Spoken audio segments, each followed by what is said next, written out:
इस गणित में पहली इकाई का नाम है परिमेय संख्याएं। तो सबसे पहले बात आती है परिमेय संख्याएं क्या होती है।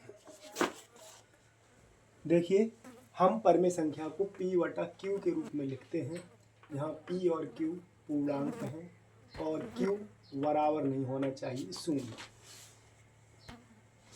पूर्णांक क्या होते हैं? पूर्णांक 0 +1 +2 +3 +4 +5 +6 इस तरह से अनंत तक ये पूर्णांक हैं। 0 से बाईं ओर ऋण 1 ऋण 2 ऋण 3 ऋण 4 ऋण 5 ऋण 6 अनंत तक ये पूर्णांक होते हैं।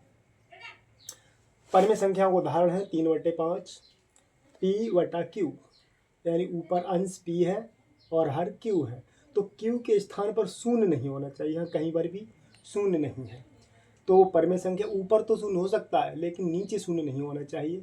ऋण ऊपर लगा हो या नीचे लगा हो, चाहे बीच में लगा हो, एक ही बात है। हर में शून्य नहीं होना चाहिए, p बटा q के रूप में हो, परिमेय संख्या कहते हैं उसको हम। यहाँ चिन्ह समझ लीजिए, गुणा करने पर ऋण का गुणा ऋण में करते हैं तो धन होता है, धन का गुणा धन में करते हैं तो धन होता है, धन का गुणा ऋण में करते हैं तो ऋण होता है, और ऋण का गुणा धन में करते हैं तो ऋण होता है। यानी समान चिन्ह धन होते हैं और असमान चिन्ह ऋण होते हैं। वही कंडीशन भाग करने पर है। ऋण में भाग देते हैं ऋण की संख्या का तो धन आएगा, इसी तरह से धन का भाग देते हैं धन में तो धन आएगा, धन में भाग देते हैं ऋण का तो ऋण आएगा, और ऋण में भाग देते हैं धन का तो ऋण आएगा। बहुत ही ज़रूरी है, याद कर लेना। आगे देखते हैं अभ्यास 1 का ए। सरल कीजिए।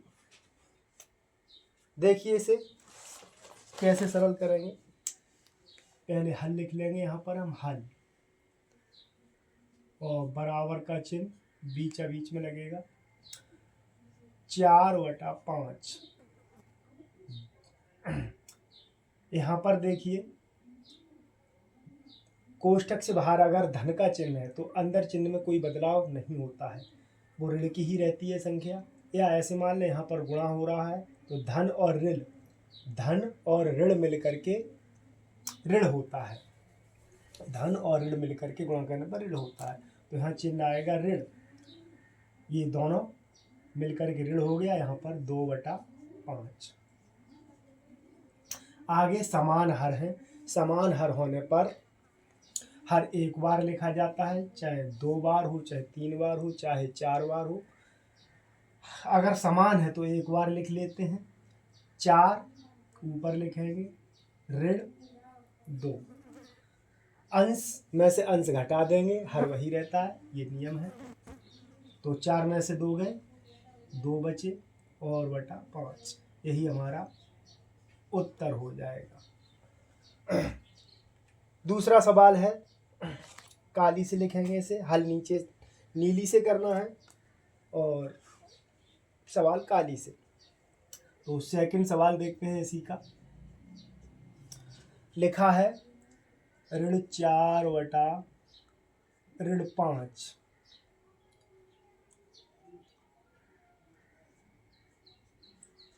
धन 2/5।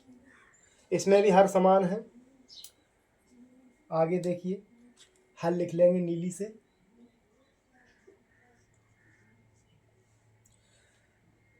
यहाँ पर भाग हो रहा है, या ऊपर नीचे ऋण होता है तो वो कट जाता है।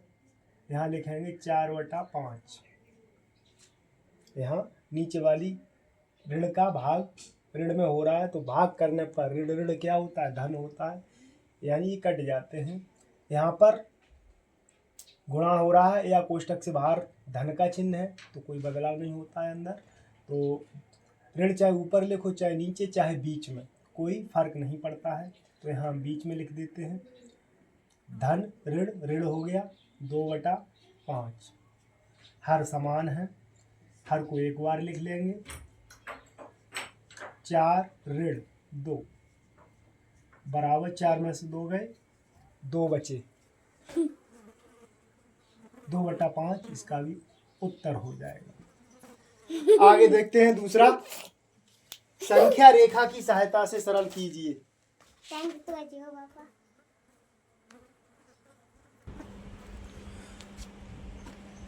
तो दूसरे का पहला सवाल है 3/4 धन ऋण 3/2। इसमें देखते हैं हम हर समान नहीं है, तो पहले हम इसके हर समान कर लेते हैं। हर समान करने के लिए हमें लसा लेना पड़ता है। तो यहाँ पर हम लिखेंगे लसा कितना होगा, ऐसी छोटी छोटी संख्या है जो 4 और 2 से कट जाए, तो वो है 4। तो यहाँ लिखेंगे 3/4 धन ऋण ऋण हो जाएगा। यहाँ पर नीचे भी हमें 4 करना है, तो 2 का कितना हो गया, क्योंकि लसा 4 है, दोनों परमेय संख्या के नीचे हमें 4 लिखना होगा। यहाँ पर तो है ही, यहाँ पर भी लिखना होगा 4। तो 2 का कितना हो गया, ये दूना, यानी 2 का गुणा किया है अंश और हर में, तो 2 का इसमें किया 4 हो गए, 2 का इसमें भी करेंगे तो 6 हो जाएंगे, ऋण बीच में लगा दिया हमने। अब देखिए, अब बनाना है हमें संख्या रेखा। इतना काम करने के बाद संख्या रेखा बनानी है। ये आप कच्ची पेंसिल से बना सकते हैं। यहाँ पर देखिए बीच में बिंदु रख लेंगे, शून्य होता है यहाँ। ये बिंदुओं की दूरी बराबर होना चाहिए, 1 2 3 4 5 6 7। ये हम कहीं तक भी कर सकते हैं, लेकिन अपना मतलब हल होने आना चाहिए, क्योंकि हमें 3/4 उधर चलना है, फिर 6 बिंदु इधर चलना है। वहाँ से देखिए, इधर ऋण 1 ऋण 2 ऋण 3 ऋण 4 ऋण 5 ऋण 6। ये तो हो गई सामान्य संख्या रेखा। अब इसके नीचे हर में 4 है, तो सबके नीचे हमें 4 लगाना होगा। 4/4 5/4 6/4 7/4। यहाँ पर भी 4, हर में हर जगह 4 लगाना होगा। अब देखिए हमारी संख्या रेखा बनके तैयार है। अब हमें इसमें पहले देखते हैं धनात्मक संख्या है 3/4, यानी 3 बिंदु हमें धन की ओर चलना होगा, क्योंकि ये धन की संख्या है। तो हम शून्य से चलेंगे, जो भी हमें रिजल्ट निकालना है या हमें चलना है शून्य से ही चलते हैं, शून्य से ही देखते हैं। तो यहाँ से हम पहले चलेंगे इस तरह से 3 बिंदु, यानी 3/4 चल गए हम यहाँ पर, इस तरह से बना लेंगे। अब यहाँ से चलना है, ये ऋण की संख्या है 6/4, तो यहीं से हमें चलना है अब ऋण की तरफ। इस तरह से कर लेंगे, पैमाने से सही बनाना, सही तरह से खींचना है आपको पटरी से, पटरी की सहायता से। अब इधर चलना है हमको 6 बिंदु, 1 2 3 4 5 6 यहाँ पर आ गए। तीर का निशान लगा देंगे, हम इधर को चले हुए हैं, यानी यहाँ से इधर को चले हैं, और यहाँ से ऊपर को चले हुए हैं, फिर इधर चले हैं, फिर इधर चले हैं। अब फाइनल रिजल्ट शून्य से ही देखते हैं, शून्य से हम कहाँ पहुँच गए। तो यहाँ देखते हैं हम, पैमाने से सही तरह से बनाना है आपको भी। यहाँ पर अतः यहाँ लिख देंगे, अतः 3/4 ऋण 6/4 बराबर शून्य से कितनी दूरी पर आ गया, ऋण 3/4। यही हमारा उत्तर हो जाएगा। ऋण 3/4 हमारा ये उत्तर है। यहाँ पर लिख देंगे एक विस्थापन,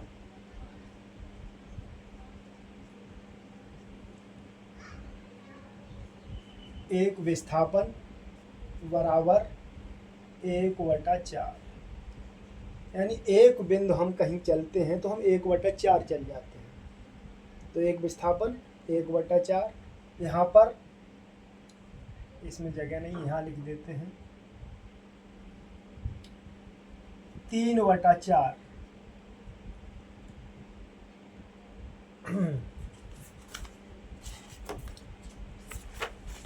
3/4 बराबर 3 विस्थापन।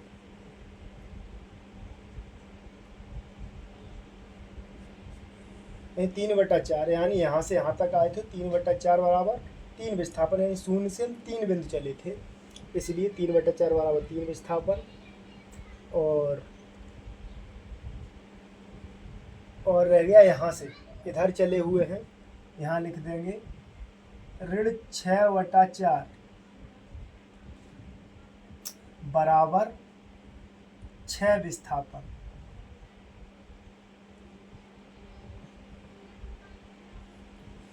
-6/4 बराबर 6 विस्थापन विपरीत दिशा में या ऋणात्मक दिशा में। विपरीत लिख दो या ऋणात्मक लिख दो, ऋणात्मक दिशा में, क्योंकि हम ऋण की दिशा में चले हैं यहाँ से इधर। इस तरह से ये पहला सवाल हो गया हमारा। देखते हैं इसी का दूसरा सवाल।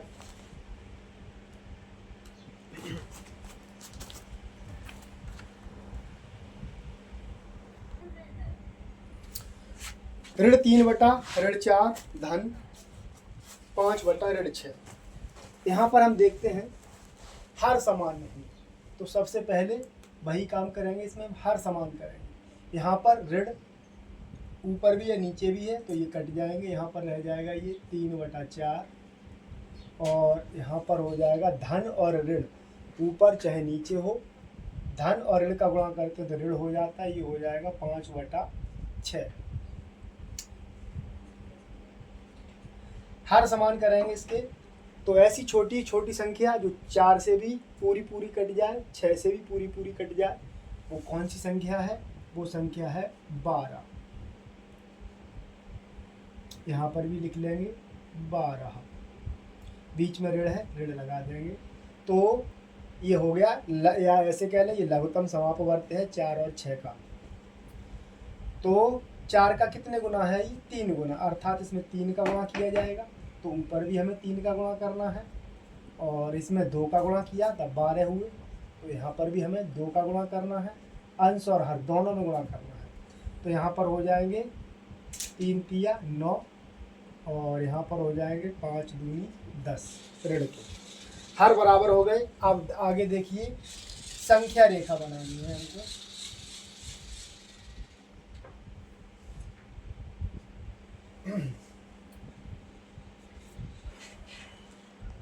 यहाँ से बनाएंगे, बिंदुओं की दूरी बराबर होनी चाहिए, 0, 1, 2, 3, 4, 5, 6, 7, 8, 9, 10, 11, 12। इधर ऋणात्मक दिशा में ऋण 1, ऋण 2, ऋण 3। अब देखेंगे हर में कितना है? 12 है, सबके नीचे 12 लगा दीजिए। 1/12, 2/12, 2 तो लिखे हुए हैं, सबके नीचे 12 और लिखना है।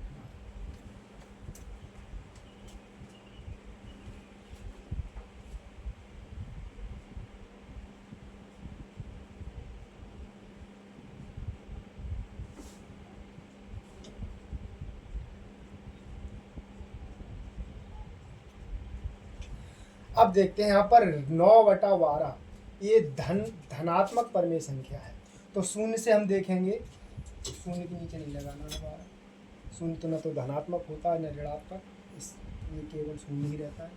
तो 0 से हम चलेंगे 9 बिंदु धन की ओर, दाईं ओर धनात्मक संख्याएं होती हैं, बाईं ओर ऋणात्मक। 0 के बाईं ओर ऋणात्मक संख्याएं, 0 के दाईं ओर धनात्मक संख्याएं होती हैं। तो हम 9 बिंदु यहाँ से चलेंगे, पैमाने से आपको सही सही बनाना है। 9/12, यहाँ तीर का निशान लगा दें, इधर को चले हुए हैं, अब जहाँ पहुँच गए वहाँ से विपरीत दिशा में यानी ऋणात्मक दिशा में चलना है हमको। कितने बिंदु चलना है देखिए, क्योंकि ये संख्या ऋणात्मक है, ऋण की है, तो यहीं से हमें ऋण की ओर चलना है, इधर को। तो देखिए यहाँ से 1 2 3 4 5 6 7 8 9 10, 1 2 3 4 5 6 7 8 9 10 यहाँ पर आ जाएंगे।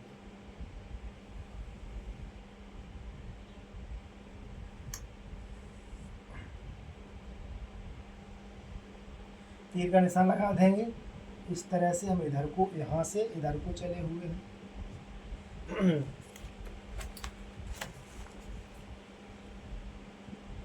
शून्य से देखेंगे फाइनल रिजल्ट कितनी दूरी पर आ गए। तो यहाँ से हमें पैमाने से खींच के बना देना है, इस तरह से, इस तरह से बिंदु लिख दें। यहाँ पर एक विस्थापन, यहाँ पर एक विस्थापन,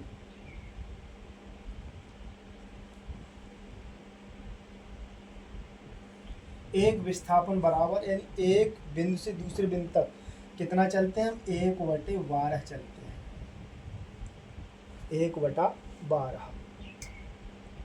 आगे है 9/12 विस्थापन, यहाँ से यहाँ चले हुए हैं, 9/12 विस्थापन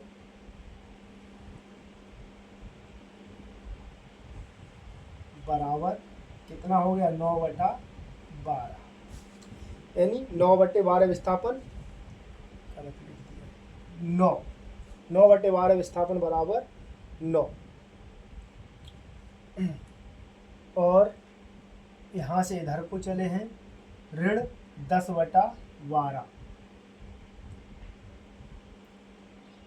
ऋण 10/12 विस्थापन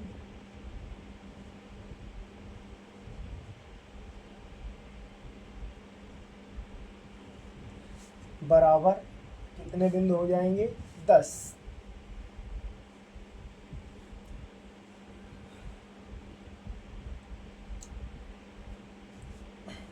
विपरीत दिशा में, और देखो विपरीत दिशा में,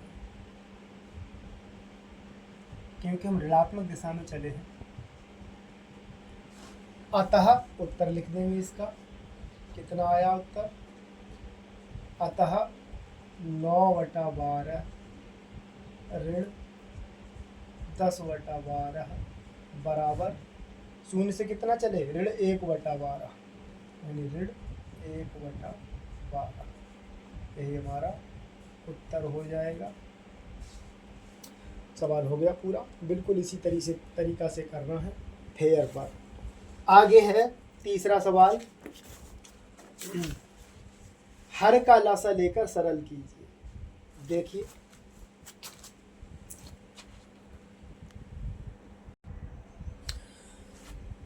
पहला सवाल है 5/12 धन ऋण 7/16। इनका हमको इसमें जो हर है इनका लसा लेना है, नीली से लिखना है हल को, यानी अपनी तरफ से जो भी हमें हल करना है वो सब नीली से, और गणित में जो उतारेंगे वो काली से उतारेंगे। तो देखिए ऐसी छोटी से छोटी संख्या लघुत्तम समापवर्त, यानी ऐसी छोटी छोटी संख्या जो 12 के पहाड़े में भी आती हो, 16 के पहाड़े में भी आती हो, वो कौन सी संख्या है देखते हैं। एक बार में ही लिख लेंगे इसे। तो 12 चौके 48, 16 तिया 48, यानी इसका LCM हो जाएगा 48। लसा कितना होगा, 48। तो यहाँ पर लसा 48 हो गया। अब देखते हैं यहाँ पर हर में है, तो इस हर का कितने गुना है, ये 4 गुना, 12 चौके 48। जब 12 को हमने चौगुना कर लिया तो हर को चौगुना कर लिया, तो अंश को भी चौगुना करना है। इसी तरह से यहाँ पर, यहाँ हर 16 है, यहाँ पर हर हमने 48 कर लिया, तो 16 का कितना गुना है, 3 गुना, 16 तिया 48, तो अंश को भी हमें 3 गुना करना है। अर्थात लिखेंगे हम 5 चौके 20, और बीच में ये धन है, ये ऋण, तो धन ऋण गुणा करने पर हमें बताया ऋण हो जाता है, ऋण हो गया ये, 7 तिया 21 बराबर बीच में लगाना है, बीच में 48 और 20 में से 21 घटाने हैं। तो कैसे घटाएंगे, यहाँ पर चिन्ह भूल जाइए थोड़ी देर के लिए। 20 और 21 में कौन बड़ा, चिन्ह छोड़ दो। 20 और 21 में कौन बड़ा, 21। तो हमें क्या करना है, 21 में से 20 को घटा देना है। तो 21 में से 20 का कितना बचा, 1 बचा। बड़ी संख्या कौन सी थी, 21। तो बड़ी संख्या का चिन्ह आ जाता है, यहाँ बड़ी संख्या का चिन्ह है ऋण, तो यहाँ पर ऋण लगा देंगे। यही हमारा उत्तर हो जाएगा, आंसर हो जाएगा। इसी का दूसरा सवाल है, काली से लिखना है इसे।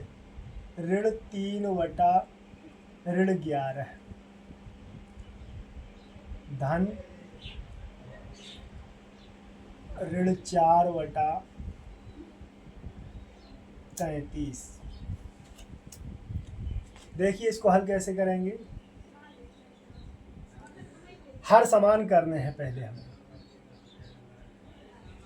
लसा लेंगे, लसा कितना होगा इसका, ऐसी संख्या छोटी छोटी संख्या जो 11 के पहाड़े में भी आती हो, 33 के पहाड़े में भी आती हो, वो संख्या है 33। लसा हो गया ये। यहाँ पर 11 का कितना गुना है, 3 गुना, तो अंश को भी हम 3 गुना कर देंगे। 3 तिया 9। ये ऋण ऋण कट जाएंगी, धनात्मक हो जाएगी। ऊपर नीचे भी ऋण ऋण होता है तो धनात्मक संख्या होती है, ये कट जाएगी, कक्षा 7 में पढ़ा होगा। यहाँ पर धन और ऋण, ऋण हो जाएगा गुणा करने पर, या कोष्टक से बाहर धन चिन्ह होता है तो अंदर चिन्ह नहीं बदलते हैं, कोष्टक के बाहर ऋण चिन्ह होता है तो अंदर के चिन्ह बदल जाते हैं, ऐसे समझ लीजिए। तो यहाँ पर ऋण हो जाएगा, यहाँ पर 33 ही है तो यहाँ पर लिख देंगे हम 4 बराबर 9 में से 4 गए, कितने बचे, 5 बचेंगे। यहाँ पर हो जाएगा 33, यानी 5 बटा 33 इसका उत्तर हो जाएगा। इस तरह से करना है। नहीं समझ में आया तो कमेंट बॉक्स में जा करके हमको पूछ सकते हैं। चौथा सवाल है अभ्यास 1 का ए, इसी का चौथा सवाल है, मान ज्ञात कीजिए। काली से लिखेंगे इसे, मान ज्ञात कीजिए। लिखा है पहले सवाल में 2 धन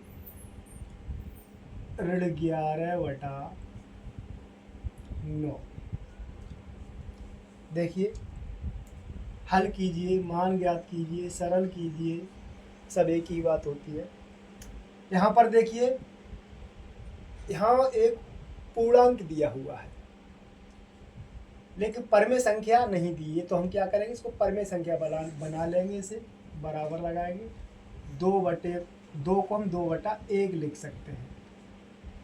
धन ऋण ऋण हो जाएगा गुणा करने पर, 11/9 लिख लेंगे इसे बराबर।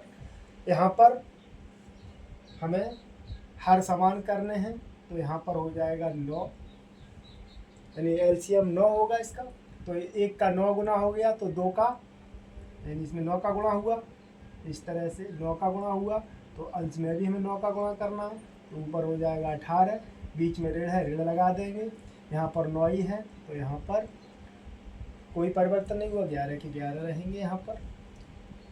अब घटा देंगे, 18 में से 11 गए, कितने बचे,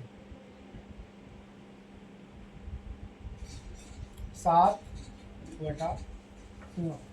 यही हमारा उत्तर हो जाएगा। इसी तरह से इसका दूसरा सवाल है, लिखा हुआ है ऋण 3 धन ऋण 2 बटा ऋण 3।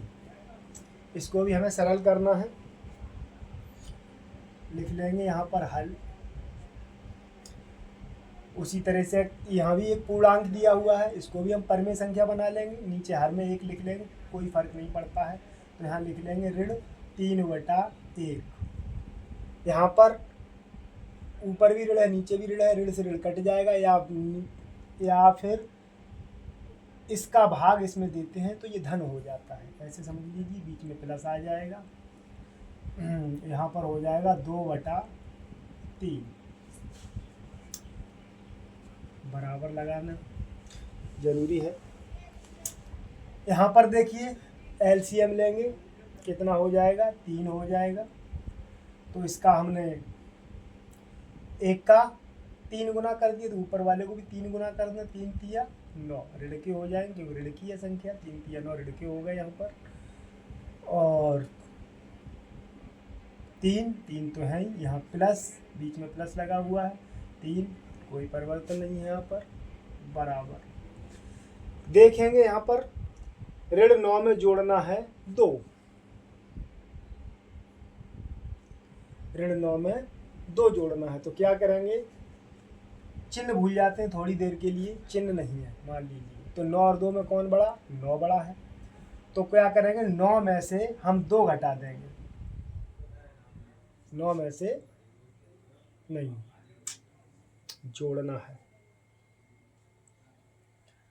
ऐसी कंडीशन होती, घटाना नहीं है सॉरी, ऐसी जब कंडीशन होती है तो यहाँ पर इसमें ये जुड़ेंगे, तो यहाँ पर हो जाएगा 7/3।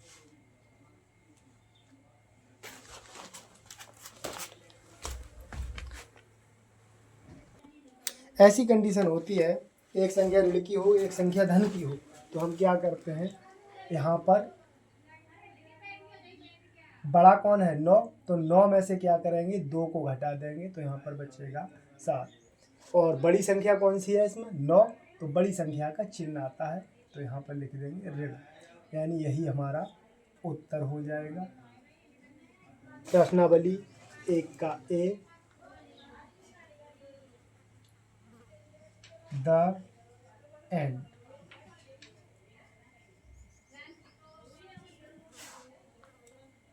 अगर इसमें कुछ भी आपको अच्छा लगता है, सही तरह से पढ़ाया गया हो, तो आप चैनल को सब्सक्राइब कीजिए, लाइक कीजिए, कमेंट कीजिए, कहाँ समझ में नहीं आया वो कमेंट करिए। आगे अभ्यास 1 का भी लाएंगे हम दूसरी वीडियो में। धन्यवाद।